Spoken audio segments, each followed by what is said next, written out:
My name's Ciara Mackie. I'm the dietetic lead at, I'm employed actually by Milton Keynes Hospital, but I actually work out in the community setting. I started seeing people with Huntington's disease when I started my career in the NHS, which is 26 years ago. And I've been seeing that caseload ever since. So I hope I have a little bit of experience and a little bit of insight that I can offer to you. So I'm going to talk you through today about everything really to do with diet and Huntington's, from looking at the kind of basics as to what you can do at home, and also talking about if you ever need in the future to go on to nutritional supplements, or kind of when eating can become difficult. So just to have a little look about, I suppose, what is a dietitian first and foremost. The British Dietetic Association has some very fancy descriptions of what a dietitian is. So we're qualified and regulated by the health professionals authority, and we assess, diagnose and treat diet and nutritional problems at an individual level. And basically that we use kind of the latest up-to-date scientific research. But basically, I suppose in normal English, what we do is we take all that science kind of that we know in the background, and we translate it into very simple, hopefully practical information, so that people who are not dietitians can understand exactly what they can do to help themselves. I think it's really useful as well to go through what a dietitian isn't. I think I was working probably quite a little bit into my career before I kind of realised, I think, that a lot of people are quite anxious when a dietitian is coming out to see them. And honestly, there's nothing to be anxious about. We're not going to tell you off for eating chocolate. We eat chocolate too. With HD, we're not going to tell you off or be worried if you're overweight. Particularly with HD, it's not actually a bad thing to have a little bit of extra weight carrying around. So please don't think that when we knock on your door, we're looking you up and down and we're judging you. We're absolutely not. We're also not going to worry if your family's overweight. I've had lots of wives of people I've been to see and so on say that they were anxious when they knew I was visiting, and thinking that they had to kind of suck in their stomach, and none of that matters to us. We're not judging. We're there just to help you. We ourselves don't survive on a diet of apples. We like cake as much as anybody else does, hence the title of this talk. And so we're there to advise. We don't insist, we don't force. My particular style is I give people the options available to them, and I can tell you the pros and cons of doing things one way or doing it another, and obviously just help you to come to the right decision for yourself. Why might you need to see a dietitian when you have HD, or if you're caring for somebody who has HD, why that information might be useful? So quite often the kind of few things that we come across is that people can have a poor appetite, and that can be related to lots of different things.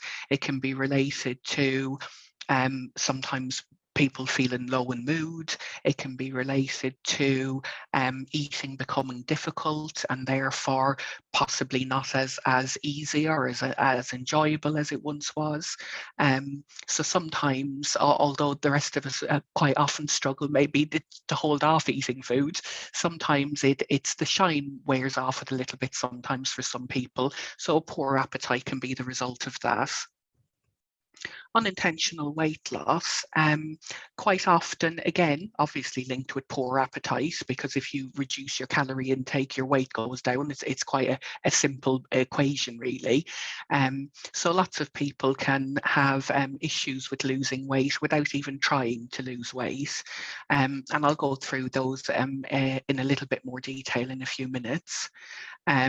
Swallowing issues can become a problem as well, and this is where we link in with speech and language therapists a lot. So the speech and language therapist, if you are having any issues with swallowing at all, you can ask for a referral to a speech and language therapist, and they will assess your swallow, and then they will liaise with us, or at least we do locally in Milton Keynes. They'll liaise with us and they'll say, this is what I've advised Mr. Bloggs to have. And we can then go out and give kind of more specific advice about how to implement that and how to translate it into kind of a breakfast, lunch and dinner, basically. And an area I think where I'm really keen to see dietitians involved, and particularly community dietitians, is in giving people further information about if they're trying to decide whether to have a peg placed or not.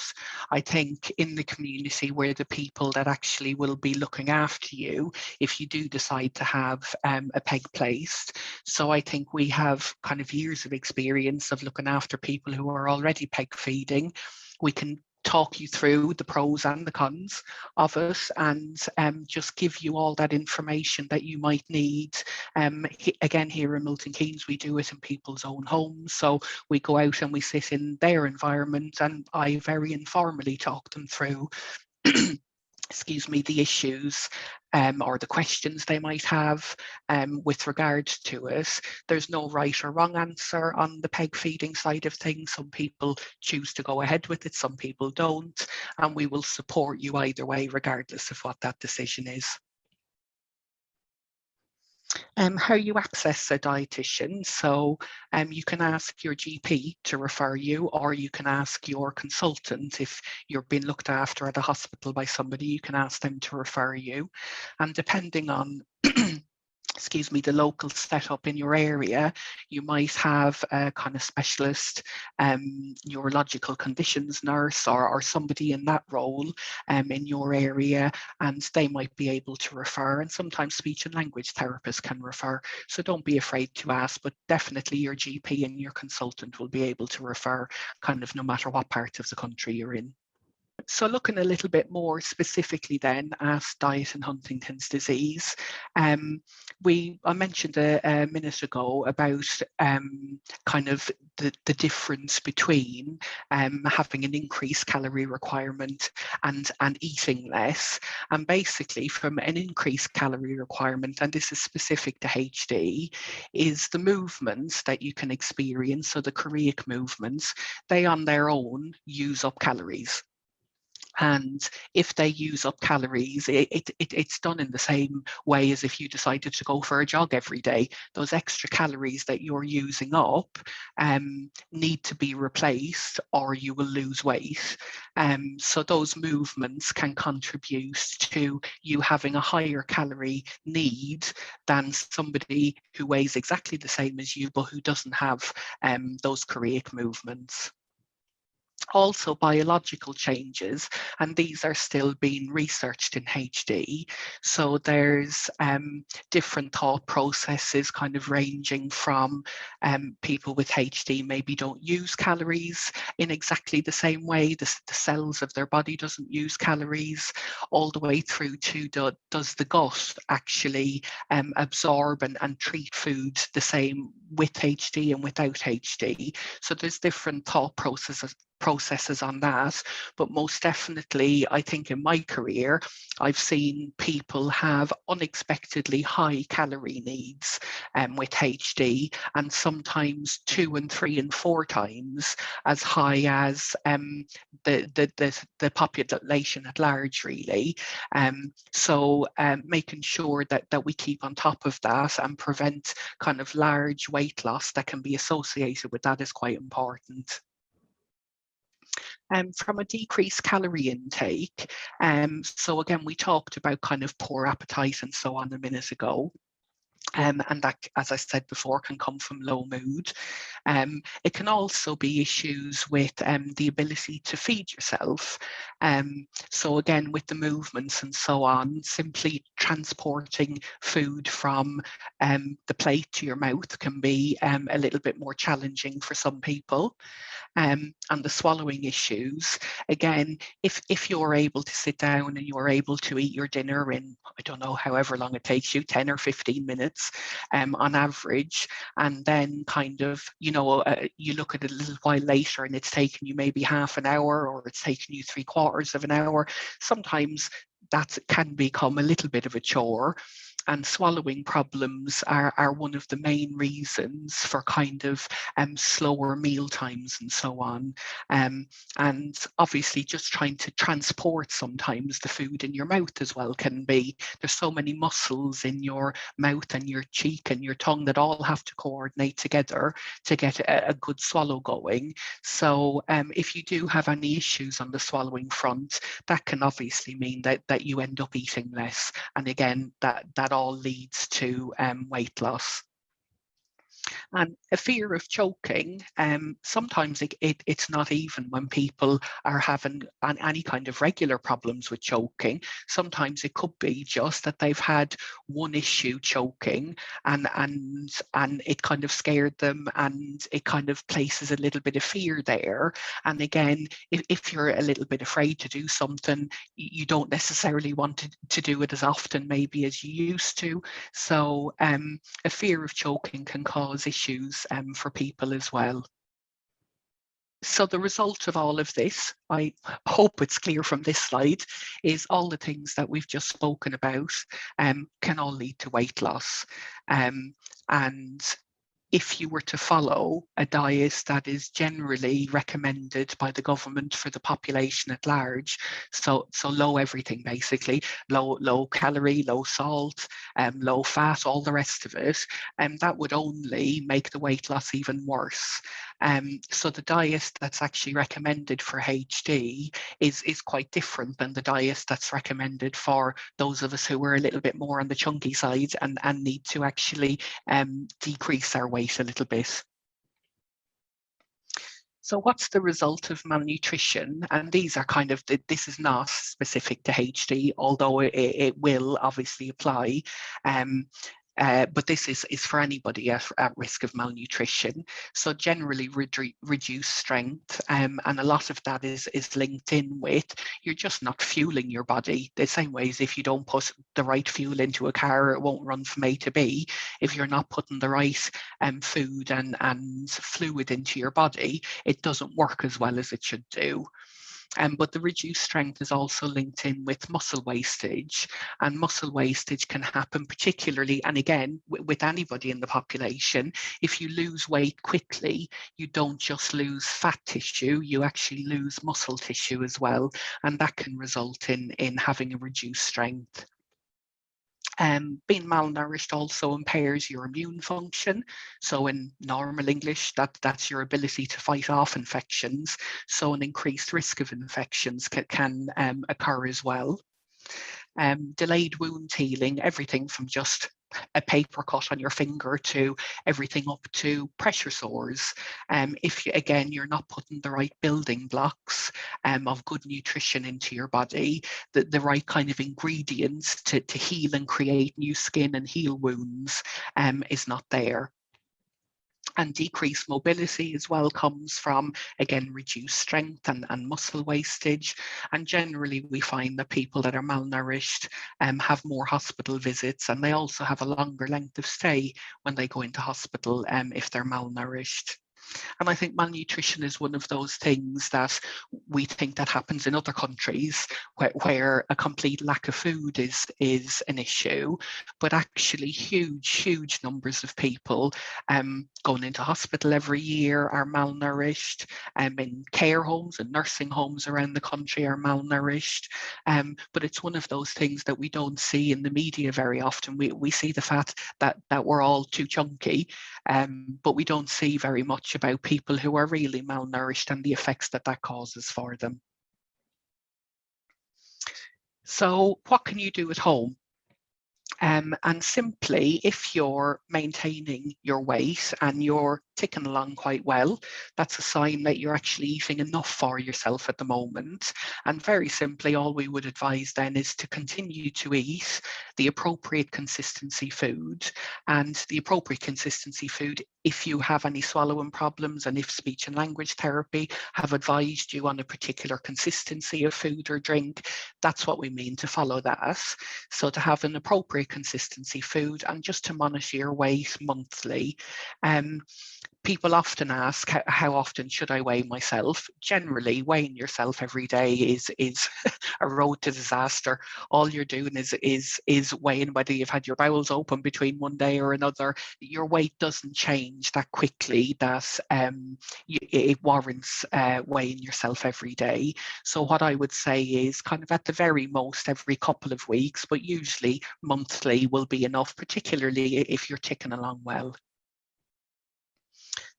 But if you're losing weight, that is a different kettle of fish. And then we would ask that you request to see a dietitian because specialist advice is needed. As I mentioned a minute ago, sometimes people can require quite a high calorie diet, and it's useful to get advice from a dietitian so that you can easily implement different strategies at home to try and achieve that.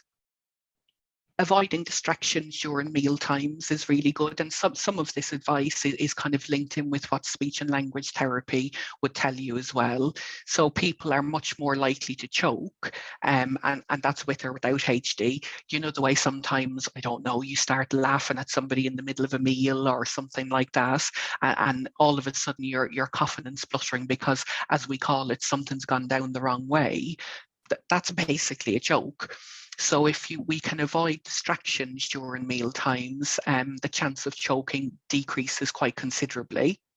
Also to sit upright for eating and drinking, again, to reduce the risk of things going down the wrong way. And it sounds such a silly thing, but so many of us kind of slouch on sofas and all the rest of it when we're eating, but to sit upright for eating and drinking is quite important. To ensure the correct equipment and aids are available. And basically, there are lots of different aids available if you're struggling at all with your eating or with your drinking. So if, say, for example, you have issues with extended meal times, if it's taking you longer to eat your meals, you can get kind of plate warmers that will help to keep your food warm. You can get things like adapted cutlery and so on that can help you, some of them with kind of bigger, chunkier handles, if people are having difficulty kind of ever gripping cutlery or stuff like that. You can get specialist cups, and sometimes it doesn't even need to be that specialist. Sometimes maybe to stop you spilling a drink on yourself, you just need a lid on the cup, but there are lots of different adapted cutleries and specialist cups and so on that you can get, as well as very simple things like plates with kind of high straight edges so that food doesn't drop off the side of the plate and so on. There are lots of different things available, and OTs, particularly occupational therapists, can help you to source anything like that you feel will be useful for you. If you do need to assist somebody with feeding, so if you're a wife or a husband or a son or a daughter and you're helping your loved one to eat, try and basically sit directly in front of them and don't hurry them. It's quite an odd experience, and I've been on courses in the past where actually I've had to feed somebody and somebody else has had to feed me and so on. And it is, until it's actually done for you, it's quite an unusual experience for somebody else to feed you. It's not something that's been done since as far back as we can't remember. So as an adult, it's quite an unusual experience for somebody to feed you. So make sure really that it's just that you communicate with people. You know, is that enough? Is it too much on the spoon? Is it enough fluid that when I'm holding the cup up, or am I holding it up for too long a period of time and I'm nearly drowning you? Is it, you know, just to talk to people. It's fairly easy to work out, but it's just, I think people often don't talk to each other about these things, and it can go wrong.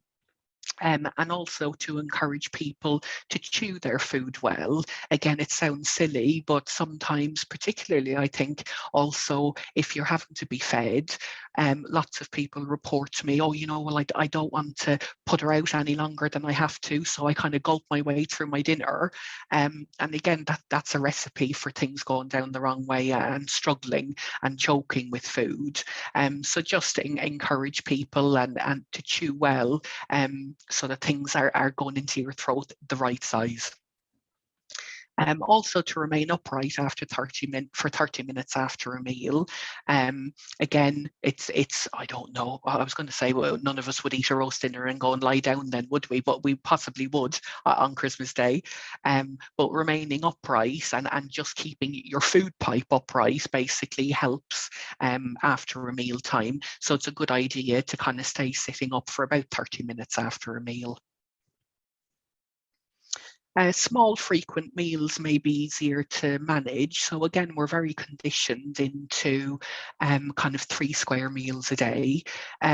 I suppose just for your information, no one ever said that we have ended up having to eat 3 square meals a day. I think that's what we've fallen into because it fits in with work patterns and school patterns and so on. If you do need to eat smaller amounts because you don't have a big appetite, that's absolutely fine. What is important though is that if you are eating smaller amounts, that you do eat more often. So you're eating kind of maybe every 3 hours, something like that, instead of having big meals. To have 4 or 5 small snack style meals a day is absolutely fine. And to use easy to chew foods that are high in calories. And I'll go through that with you in a minute as to what's high in calories. But do make sure that if you have been advised by the speech and language therapist to follow a particular consistency diet, to do so. The information obviously I'm giving you is quite generic information for everybody, but if you've been given specific information, do make sure that you follow that. Healthy eating is not always appropriate. It's not to say that we don't recommend fruit and veg and meat and fish and all the other good things for you. It's not that we recommend that, not at all. But if you concentrate too much on a healthy diet and fill yourself up on loads of fruit and veg and stuff like that are low in calories. So if you're eating a high proportion of those foods, your diet is most likely going to be lower in calories than we would advise. So although those foods are really important to include in your diet, you shouldn't be kind of thinking, oh, I can't have that piece of cake or I can't have that couple of biscuits. Those things are important to bulk out the diet as well.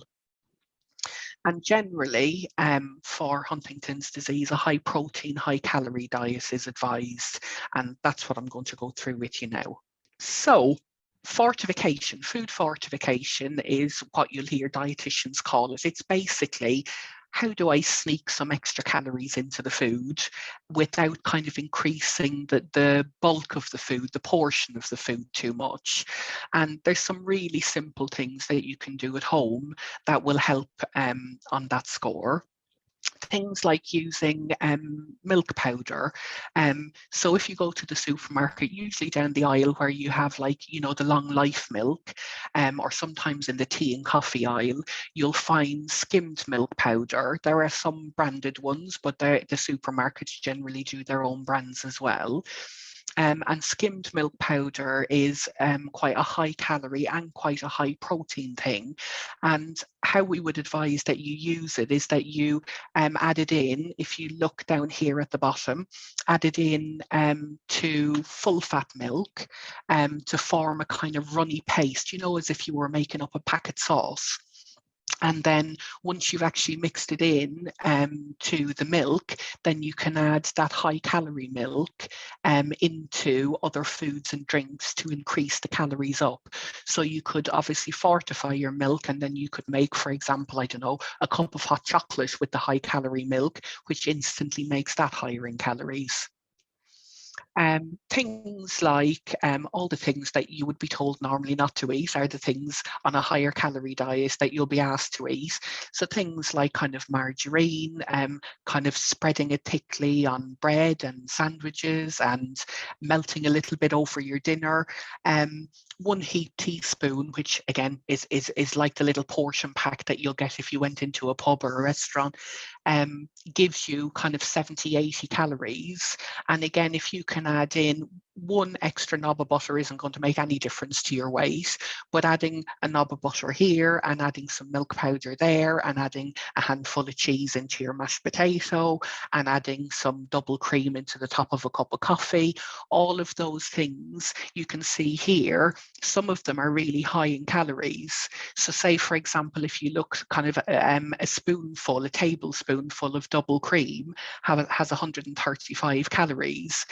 135 calories is nearly half of a supplement drink.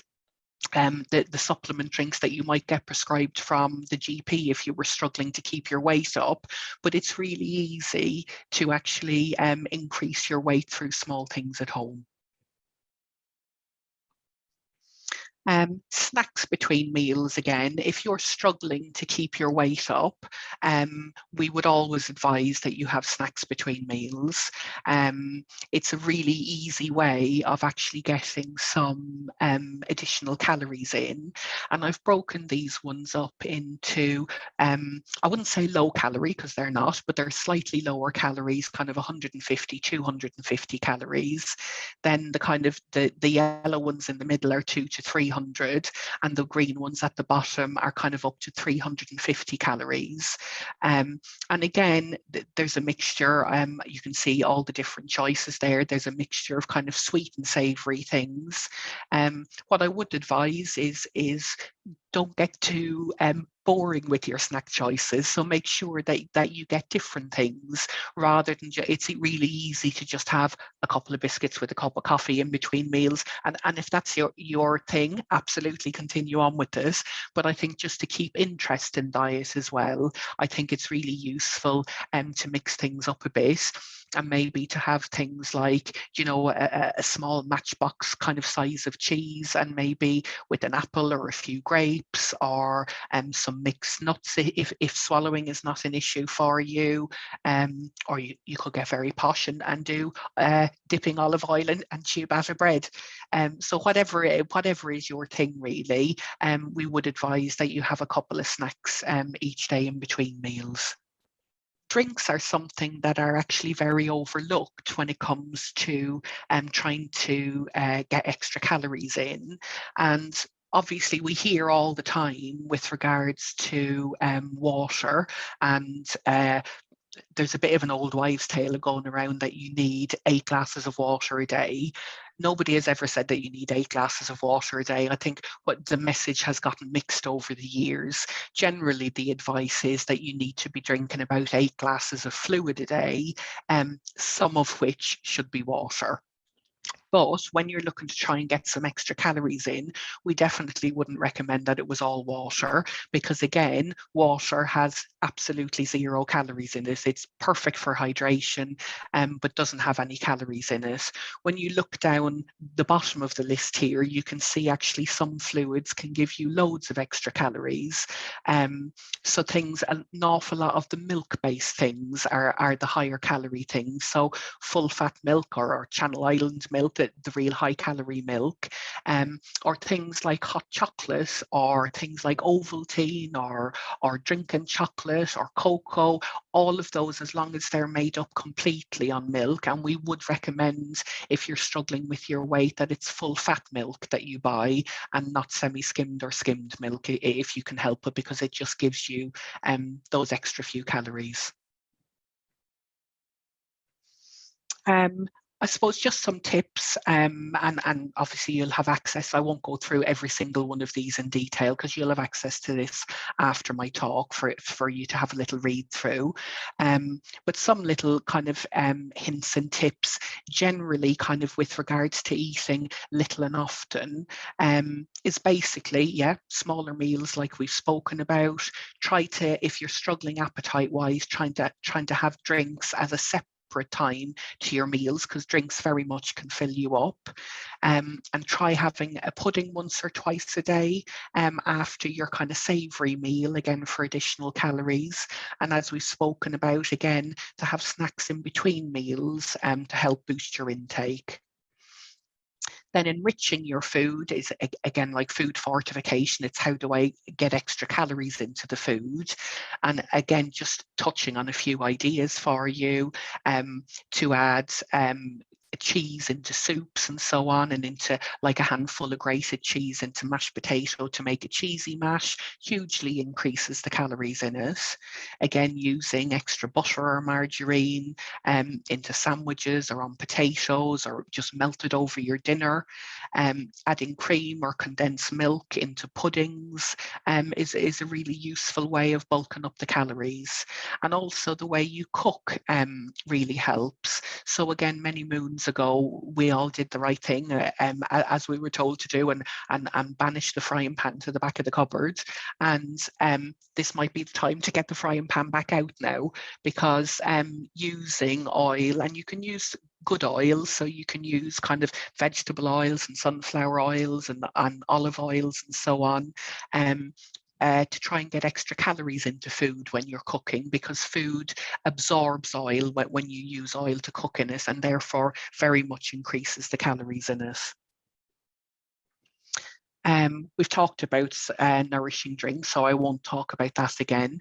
But a couple of useful things that you may or may not know is, if you've been advised to have a pureed diet or any kind of an altered consistency diet by speech and language therapy, they can be quite full on to try and prepare those 3 or 4 times a day, 7 days a week. And sometimes you may not want to do it all the time. It could be that you just have a few in the freezer for a quick and easy meal.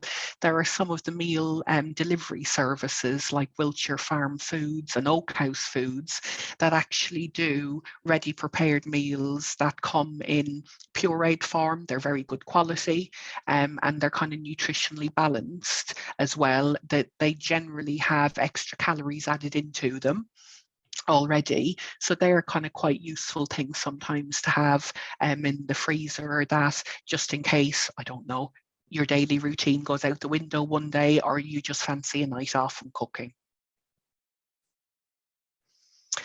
So what does a poor appetite look like? I apologise for the photos. I've had to squash them slightly to get them onto the slide. But basically, this is exactly the same meal, but this is a poorer appetite side of things, whereas this is the kind of government recommended amount of calories for a typical adult. You get a lot of people that will say, oh yeah, my loved one is eating quite well. And actually, when I ask them and we go through in detail what they are eating, it's actually the portions that have taken a hit. So when you look at, as I say, this is exactly the same meal. If you think, oh yeah, he eats his breakfast, lunch and his dinner and so on, and he has a pudding and everything, that on its own doesn't necessarily mean that somebody's eating well. The portion of food, as you can see, is drastically different. And as a result, the actual calories that somebody gets from those meals is very different as well. So I think sometimes just remember, just because somebody's eating regularly, that doesn't automatically equal a good diet. And I thought what would be really useful just to bring you through briefly is to show you just how easy increasing calories is at home. Lots of people think that you need specialist supplements and so on to be able to get a significant increase in calories, and a lot of the time you really don't. So really all I've done here is list out the foods that were on the previous slide in the photos for you. And if we're just looking at the normal diet on its own, the small diet, that obviously comes to 960 calories and 40 grams of protein. And what I wanted to do was show you, if we click along, if you basically just fortify the porridge If you fortify the, change it from new potatoes and skins to mashed potato and fortify that with things like butter or cheese or double cream, which makes it taste lovely, by the way. And if you do the same with the custard in the evening, those three simple changes, you've gone from just short of 1,000 calories up to around 1,340 calories. So you've an extra 40% of calories already just from three small changes. So it's amazing the difference that you can actually make at home just with very small changes.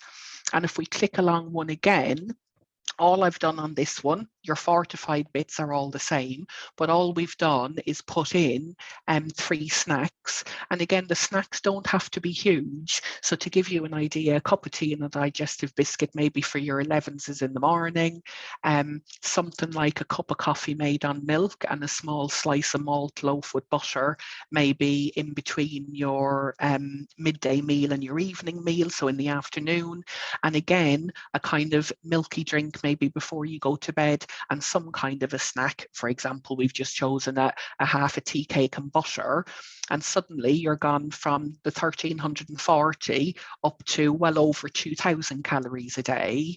And you can see with the protein as well, you've increased the protein hugely.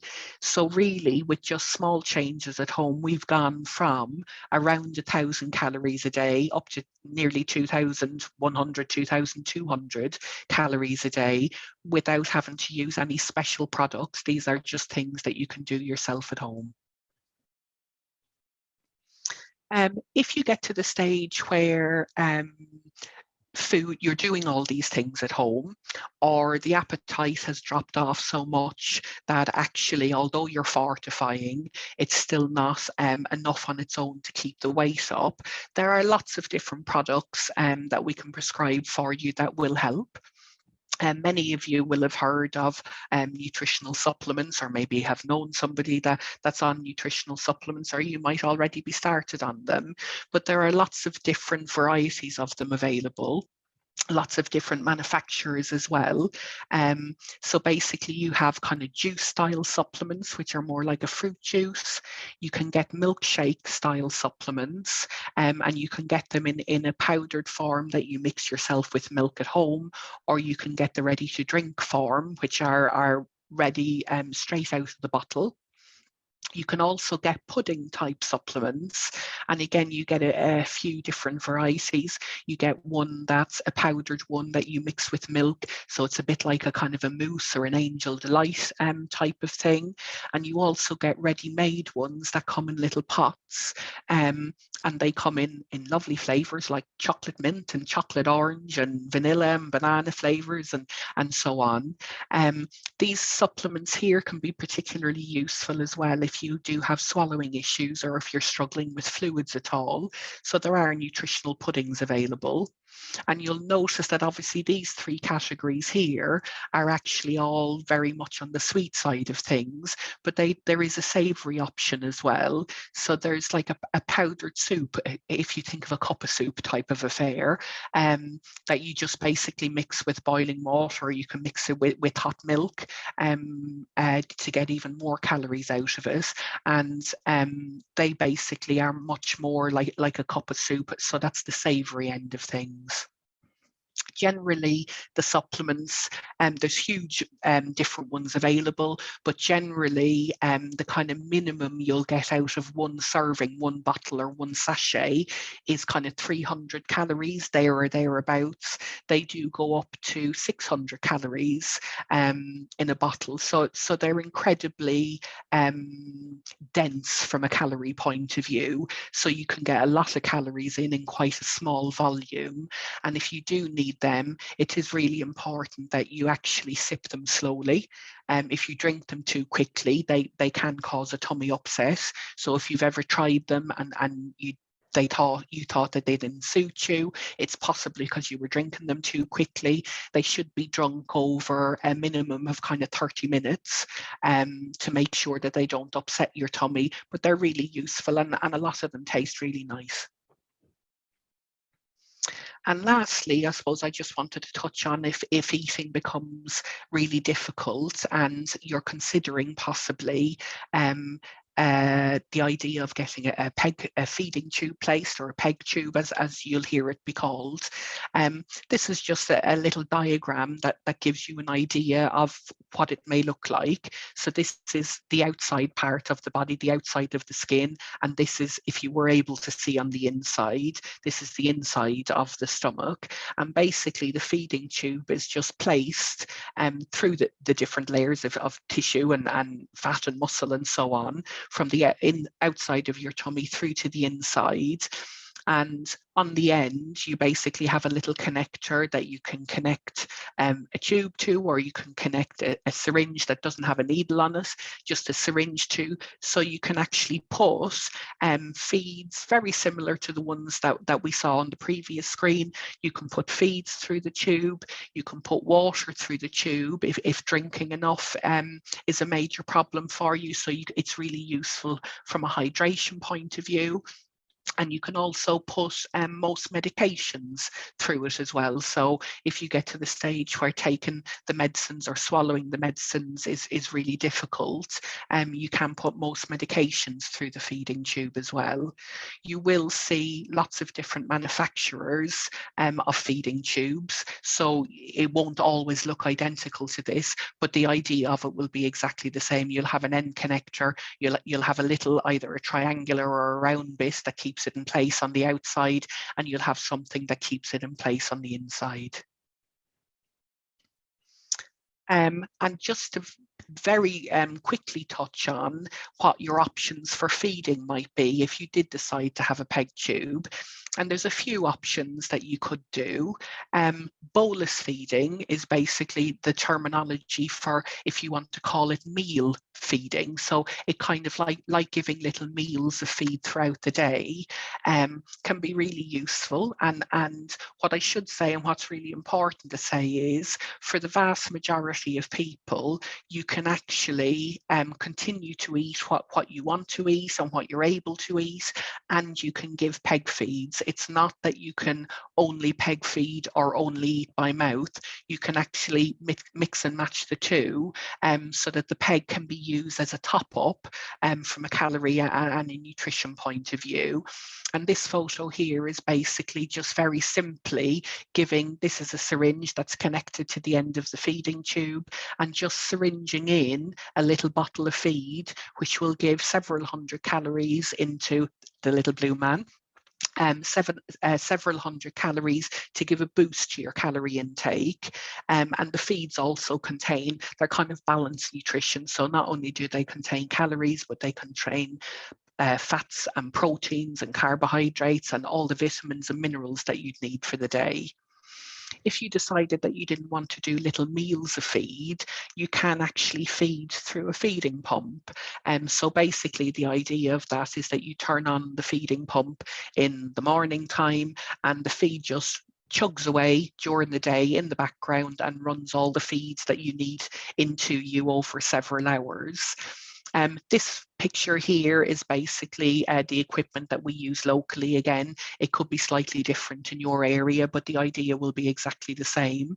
So it's a little mini drip stand and a feeding pump and a bottle of feed, and there's a length of tubing that you would connect directly onto the feeding tube in order to be able to run the feed into you. If you're at home and you're sitting on the couch, that's not a problem, obviously, because this needs to be connected into the electricity. But if you're mobile and you want to go out and about, you can also put all this setup into a backpack. So you can see, again, it's the same feeding pump, and you can have a bottle of feed and the tubing. And basically the tube comes out the other end of the pump and comes out a little hole in the corner of the backpack, and that attaches directly onto the peg tube. tube so that you can throw your backpack over your shoulder or over your wheelchair or whatever way you get about, and you can actually be mobile on a feed. These, regardless of who makes them or which manufacturer, they have long battery lives, so they can go for kind of a good 20 hours without being connected into the electricity. So you can go off out and about for the day and do your thing without having to worry about the battery running out. So that's, I suppose, all that I wanted to touch on today for you. The last slide I just wanted to leave you with is where you might go if you're looking for a little bit more information.